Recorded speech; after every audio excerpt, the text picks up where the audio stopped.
কি দেখছো? কেকটা কাটো। দাঁড়াও,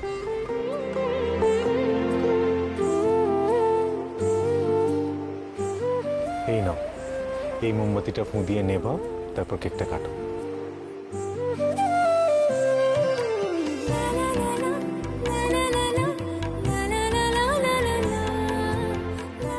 মা গো, তুমি সত্যি সত্যি আমার কপালে এমন সুখ লিখে দিয়েছো মা। আমার যে এখনো বিশ্বাস হচ্ছে না, ডাক্তার বাবুর মতো মানুষ আমার জন্য এত কিছু করছে মা। কি হলো গৌরী, কি ভাবছো এত? কেকটা কাটো।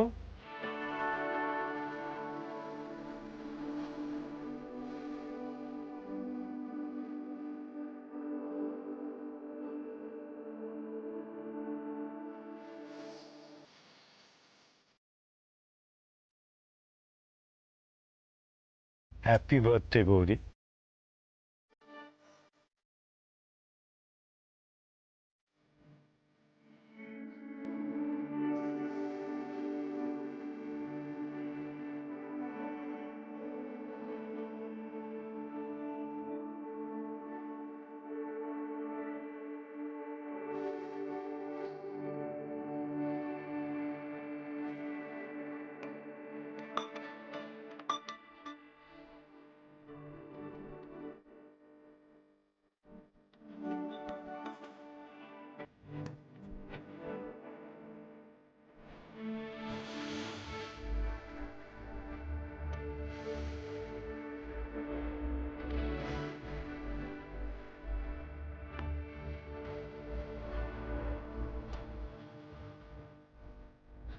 আপনি আমার জন্য এত কিছু করতে গেলেন কেন ডাক্তারবাবু? গৌরী, আমি যে তোমায় আবার ফিরে পেয়েছি, তুমি যে আমারই আছো, এই মোমেন্টটা আমি সেলিব্রেট করতে চাই গৌরী, যাতে সারা জীবন এই মুহূর্তগুলো আমার মনে গেঁথে থাকে। আর তার সাথে তুমিও যাতে এই মুহূর্তগুলো ভুলতে না পারো।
রসময়, এটা তুমি ধরো।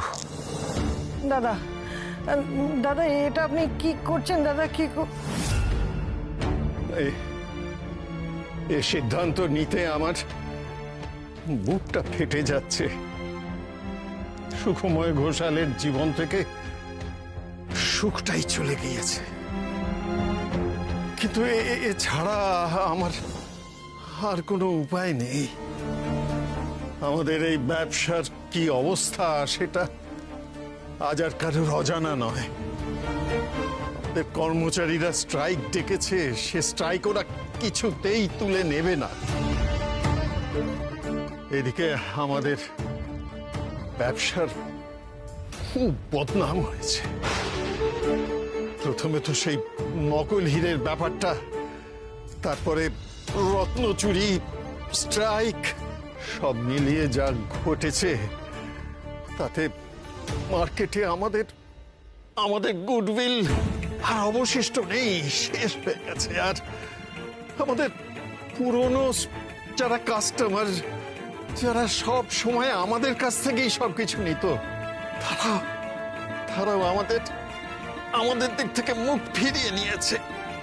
আমি তো অনেক চেষ্টা করলাম দাদা, কিন্তু পরিস্থিতি কিছুতেই সামাল দেওয়া যাচ্ছে না। এটাই আমাদের সবচেয়ে পুরনো শোরুম, মাসে ভাড়াই 1 লাখ টাকা। ভাড়ার ওই টাকা দেওয়ার অবস্থা পর্যন্ত আমাদের এখন নেই। আমি আমি বুঝতে পারছি, আর তাই তো বলছি, ওটা বেচে দাও, বিক্রি করে দাও। দাদা দাদা কেঁদো না, কেঁদো না অরুন্ধতী, কেঁদো না। এ আমার ভাগ্য, আমার অক্ষমতা। হয়তো অতীতে আমার কোনো অজানা পাপ করেছি, তারই শাস্তি, তারই সাজা এমন করে পেতে হচ্ছে। এই এই ব্যবসা আমার পরিবারের সকলের গর্ব ছিল, গর্ব। আর আজ সেই ব্যবসায় শেষ হয়ে যাচ্ছে। আস্তে উত্তেজিত হবেন না দাদা, উত্তেজিত হবেন না। আপনি শুয়ে পড়ুন দাদা, আপনি শুয়ে পড়ুন দাদা। ব্যবসা যদি একেবারে উঠে যায় তাহলে তো খুবই সমস্যা। চুপ করো, এখন এই পরিস্থিতিটা সামলানো বেশি দরকার। যে অবস্থা হয়েছে আমাদের রাস্তায় দাঁড়ানোর জোগাড়, মুখটা বন্ধ রাখো, আর আমি যেমন বলবো ঠিক তেমনটা করবে, বুঝতে পেরেছো? এখন এটা রাখো।